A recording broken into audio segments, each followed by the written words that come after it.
ఉదయం 6 గంటలకు ఆకాశవాణి విజయవాడ కేంద్రం. ఇప్పుడు సమయం గంటలు, నిమిషాలు, సెకండ్లు అని చెప్పేవారు. రెడీగా దగ్గర పెట్టుకున్న గడియారంలో టైం సరి చేసుకునేవారు. రేడియోలో ప్రతి హిందూ పండక్కి ఉదయం 4 గంటలకే కార్యక్రమాలు మొదలయ్యేవి. 4 గంటల నుంచి మంగళ స్నానం చేసుకునే సమయంలో మంగళ వాయిద్యాలు ప్రసారం చేసేవారు. 6 గంటలకు పుష్పాంజలి మొదలయ్యేది.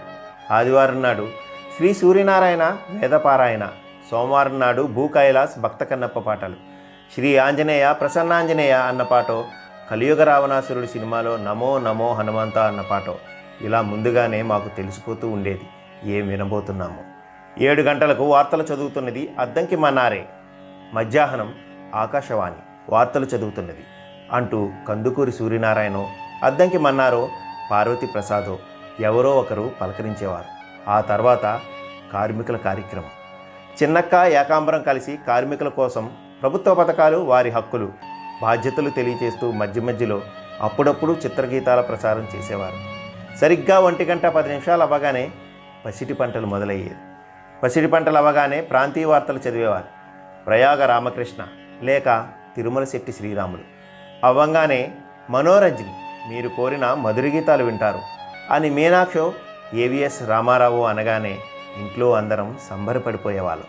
ఆ అరగంట ఎటువంటి ప్రకటనలు లేకుండా మంచి మంచి పాటలన్నీ వేసేవారు.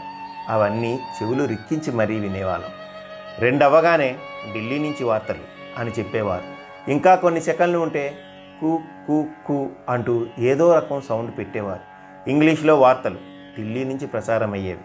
ఆ ఇంగ్లీష్ వింటూ ఏ పదాన్ని ఎలా పలకాలో, స్పష్టమైన ఇంగ్లీష్ ఎలా మాట్లాడాలో నేర్చుకునేవాళ్ళం. ఇక ఆదివారాలు సంక్లిప్త శబ్ద చిత్రం, సాయంత్రం నాటకాలు ప్రసారం చేసేవారు. వివి కనకదుర్గ, నండూరి సుబ్బారావు, ఏబిఎస్ రామారావు, పాండురంగ విఠల్ వీరందరూ ఎక్కువగా వినబడేవారు. వాళ్ళ గొంతు వింటుంటే మంత్రముగ్ధులం అయ్యేవాళ్ళం.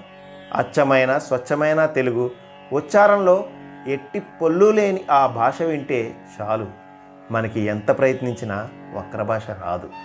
ఇక రాత్రిపూట చిత్రలహరి, మధురిమ అంటూ పాటలవి వేస్తుండేవారు. అన్నీ అయ్యాక రాత్రి ఢిల్లీ నుంచి శాస్త్రీయ సంగీత కార్యక్రమం వెలువడేది. ఉద్దండులైన కళాకారులందరూ వినిపించే ఆ స్వర విన్యాసాన్ని ఆలకించిన మా జన్మలు ధన్యం. ఇక సిలోన్, ఇక్కడ హిందీ పాటలు బాగా వచ్చేవి.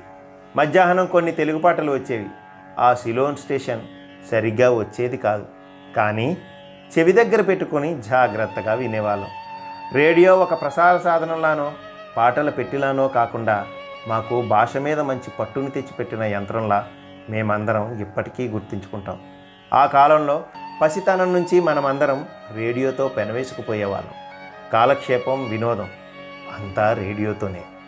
అప్పట్లో సినిమా, రేడియో తప్ప వేరే వినోదం అనేది ఉండేది కాదు. అసలు రేడియో విచిత్రం. అందులోకి మనుషులు వెళ్ళి మాట్లాడతారా అన్న ఆశ్చర్యం, అమాయకత్వం. ఆదివారం మధ్యాహ్నం గుమ్మం ముందు కూర్చుని రేడియోలో సంక్లిప్త శబ్ద చిత్రం అంటే 1 గంటకు కుదించిన సినిమాను వింటే ఎంతో ఆనందం. 1950 నుండి కొనసాగిన బాలానంద ప్రోగ్రాం రేడియోలో వినని వారుండరు. న్యాయపతి రాఘవరావు గారు రూపొందించిన ఆ ప్రోగ్రాంలో పి సుశీల గారు కూడా పాడేవారు. క్రికెట్ కామెంటరీ వింటూ మురిసిపోయేవాళ్ళం. వాతావరణ విశేషాల వరకు విని అబ్బో ఇంకో 2 రోజులు వర్షాలట అని గొనుక్కుంటూ ఇంకా అనేక ఆనందాలు అందించిన రేడియోకి ధన్యవాదాలు. రేడియో గురించి సంబంధించిన విశేషాలు పూర్తిగా విన్నందుకు మీకు ధన్యవాదాలు. మీకు నచ్చినట్లయితే లైక్ చేయండి, మిత్రులందరికీ షేర్ చేయండి. మీరు కనుక మన ఛానల్ ఫస్ట్ టైం చూస్తున్నట్లయితే సబ్స్క్రైబ్ చేయండి. పక్కన ఉన్న బెల్ ఐకాన్ని కొట్టడం మాత్రం మర్చిపోకండి.